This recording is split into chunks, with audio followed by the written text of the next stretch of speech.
यदि आपने वीडियो का थंबनेल देखा है, तो आपको पता चल ही गया होगा कि आज हम क्या पढ़ने वाले हैं।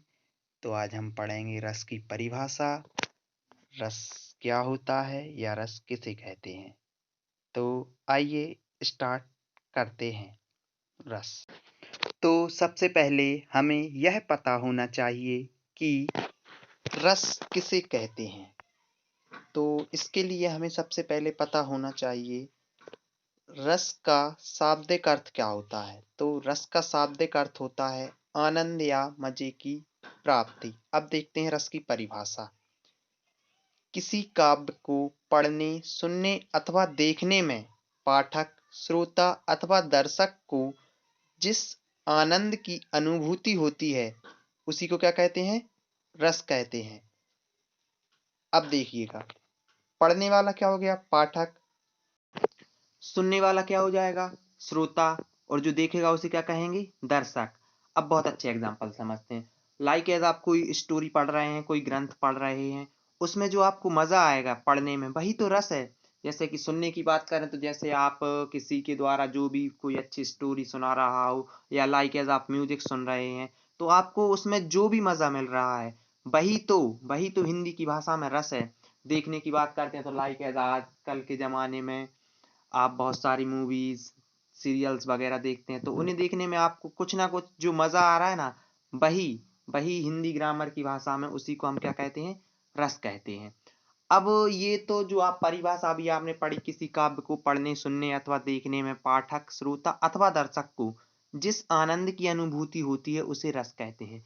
ये प्रचलित परिभाषा है, मतलब ये ज्यादातर लोगों को पता होती है। लेकिन आज मैं आपको ऐसी डेफिनेशन बताऊंगा जिससे आप जो रस के 10 भेद होते हैं ना, उनकी परिभाषाएं बिल्कुल चुटकियों में याद कर लेंगे। मतलब कि अगर आप वो एक डेफिनेशन याद कर लेते हैं, या आप वो एक परिभाषा याद कर लेते हैं, तो आपको जो रस के 10 प्रकार होते हैं, वो बिल्कुल सेकेंड्स भर में याद हो जाएगी। उस एक डेफिनेशन से आपको 10 की 10 डेफिनेशन याद हो जाएंगी। तो देखते हैं वो 10 in 1 डेफिनेशन क्या है, या वह कौन सी परिभाषा है जिसकी वजह से आपको 10 की 10 परिभाषाएं बिल्कुल सेकंड्स में याद होने वाली हैं। तो आइए देखते हैं। तो ये रही वो हमारी 10 in 1 डेफिनेशन, यानी कि परिभाषा। जब किसी सहृदय के हृदय में स्थायी भाव का विभाव, अनुभाव एवं संचारी भाव के साथ संयोग होता है, तो रस की उत्पत्ति, निष्पत्ति या अभिव्यंजना होती है। एक बार और पढ़ते हैं। जब किसी सहृदय के हृदय में स्थायी भाव का विभाव, अनुभाव एवं संचारी भाव के साथ संयोग होता है, तो रस की निष्पत्ति, उत्पत्ति या अभिव्यंजना होती है। हम तीनों में से कोई एक यूज कर सकते हैं, या तो उत्पत्ति या निष्पत्ति या अभिव्यंजना। अब आप समझ रहे होंगे कि या स्थायी भाव, विभाव, अनुभाव, ये संचारी भाव क्या होते हैं। तो ये होते हैं रस के अंग, जो हम अगली वीडियो में कवर करेंगे। चूंकि ये वीडियो रस की परिभाषा के लिए ही बनाई गई है, इसलिए इसमें परिभाषा दी गई है। अब समझ लेते हैं थोड़ा सा इसको। सहृदय के हृदय में, सहृदय मतलब सहृदय वह एक व्यक्ति होगा जिस व्यक्ति के हृदय की बात चल रही है। तो सहृदय के हृदय में यानी कि उस व्यक्ति के हृदय में स्थायी भाव का, अब स्थायी भाव जब हम पढ़ेंगे तो उसका हमें पता चलेगा कि स्थायी भाव किसे कहते हैं। तो स्थायी भाव का विभाव, अनुभाव एवं संचारी भाव के साथ जो भी मिलन, संयोग या योग होता है, उसे ही हम क्या कहते हैं? रस कहते हैं। या उससे क्या होती है? रस की उत्पत्ति होती है, या निष्पत्ति होती है, या अभिव्यंजना होती है। ये जो डेफिनेशन आपने अभी पढ़ी है, यह डेफिनेशन ऐसी डेफिनेशन है जिसकी वजह से आपको 10 जो भेद होते हैं रस के, वो बिल्कुल याद होने वाले हैं।